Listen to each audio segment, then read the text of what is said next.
ate these keys. That's right. And maybe you believe in the Tooth Fairy, too. Technical Fairy, voice class, at your service.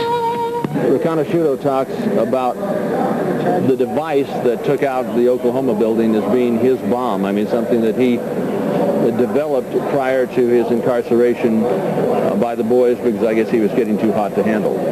Yes, in fact, what people don't seem to know about Michael is that his father was a long-standing member of the CIA, and he'd basically been born into the business, was a child prodigy, and experienced a lot of success early on, as early as age 12, with technical pieces of equipment that he had designed, and that he was basically controlled from his childhood on by the CIA, and they had developed this jacket that they eventually incarcerated him over, the alleged dope operation that he was involved with, because he was becoming uncontrollable. Is he a bright guy? He's extremely intelligent. IQ 180, 190? At least. At least.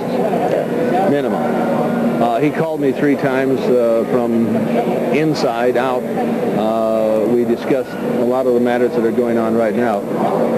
He says that the bomb that was used at Oklahoma was a government device, a barometric bomb, which has a very distinct CIA signature and resulted in the asymmetrical conclusion, which could not possibly have been possible from an ammonium nitrate charge, which would expand like a severe, cutting out things equally at all distances from the epicenter of the blast.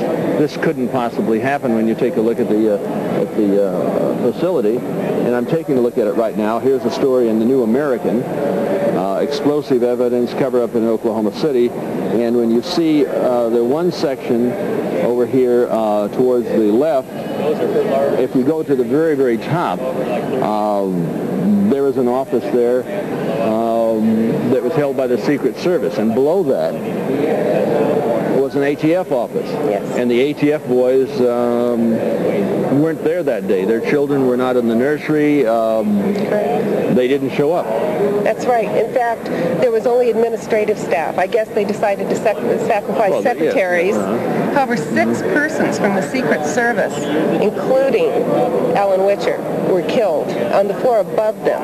Now, Alan Witcher they wanted to get rid of because he was a problem. He was a considerable problem. He was the only weak link in a chain of information regarding the executive office bugging, and the fact that Alan had been with that protection detail with the Bush administration, with the Clinton administration, and he was also the supervisor of the elite counterterrorism unit of the Secret Service. So there was a switch over from the Bush administration to the Clinton administration. Essentially the same boys are in there. The presidents may change. The ideology and the direction does not. Right. It involves a hit parade of our government's leadership, both political parties, which is why there is no political will in Congress to really go into this and unearth what's been going on here. Robert Getzman headed the team. Robert Getzman had been around a long time. He reported to Ollie North when Ollie was the National Security Council, or at the National Security Council under Bush. So Getzman had been around this whole time, and this whole group, including Witcher, transitioned to the Clinton administration. Harry, the head of the Department of Defense, from the Council on Foreign Relations, essentially engineered, as you say, I mean, this is your theory, that he engineered the Japanese gassing to retaliate in exchange for what? The compromise of White House communications for the entire Clinton administration. Was Vince Foster the highest public official, I guess up until to Ron Brown, that has been eliminated in public office since the death of Robert Kennedy? We don't know that. We don't know that he was eliminated, and we don't know Ron Brown was eliminated. I mean, that's somebody's speculation, but... None dare call it murder. Speaking of killing the investigation, Getzman said that if you continued along your line, your present loose line of lip, so to speak, that he would have you smoked. Is this correct? That's true. He specifically stated to me that he would kill both myself and my son if I talked about this operation, and most specifically about the Japanese embassy or the executive office bugging. So it's not a question of even a murder-suicide. It's a question of whether there was a cover-up. And I think my book, Vincent Falls to the Ruddy Investigation, shows an overwhelming evidence that there was a cover-up of this high official's death. This poses a very great danger to all of us, because if they can cover up a high official's death, we're all in danger in this country. Is their business the surrender of the sovereignty of the United States of America? I believe so.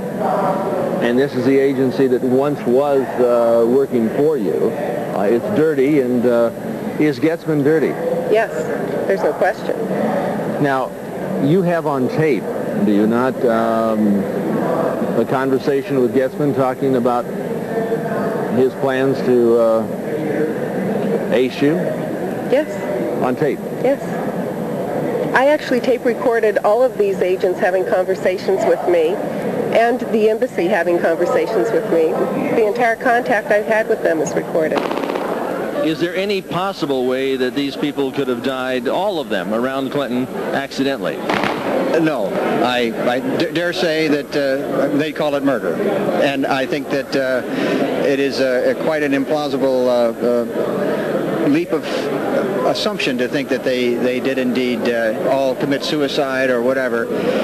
Some of Fahmy Malek's adjudications as the coroner in Arkansas in the very early days, especially about the person who emptied 5 bullets into his chest and he ruled that a suicide. I forget the name of that person, but some of them are fantasies. But no, I think there's a lot of skullduggery afoot.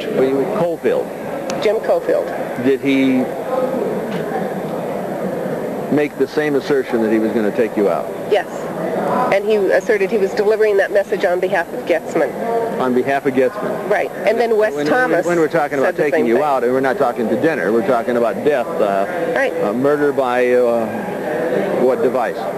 Oh, they suggest things that would be more covert, like they'll put in some type of agent on the doorknob of my house that'll be absorbed through my skin, or they'll drive me off the road, or they'll blow up the plane I'm in, or they'll make sure it's not a direct hit so that they can't be directly responsible for it. So we're talking essentially about Murder Incorporated here. Yes. Since William Jefferson Clinton took office, 2 American Holocausts have occurred. In Waco, you'd really have to get an inside view from somebody who was there, somebody who witnessed the horror and the Hitlerian tactics that were conducted by the ATF, the FBI, and Janet Reno's raiders. My friend, David Thibodeau, you were there. You saw what was going on. You witnessed the horror. Was the compound not a church? Absolutely, it was a church. It was a place where people from all over the world could come to learn something called the 7 Seals. The managed media has demonized David Koresh. They've made him a monster, a child molester, and in so doing, they have laid out the basis for the justification of the mass murder of the innocent men, women, and children who died there. Did he molest children? No. One of the most powerful quotes I can think of right now is one by Senator Henry Clay in 1843. He said, or 1893, he said, "The devices of power and its minions are the same in all countries and in all ages. It marks its victim, denounces it, and excites the public hatred to conceal its own abuses and its own encroachments," which is what's happened here. The media has come in, and through being fed what the government has told them, they have just presented this incredibly black scenario of Koresh and the people there that was not true at all. And as I understand it, more than 40 witnesses to the Mena, Arkansas debacle have already been murdered, and 25... wait a minute, no, Arkansas-ed. Arkansas-ed. Okay. And 25 federal employees out of FBI and ATF that have surrounded Clinton since his administration have already been killed. Now, you know what happened to the attorney, Paul Wilshire? No. When he went over to give some information to the Justice Department? He's no longer with us.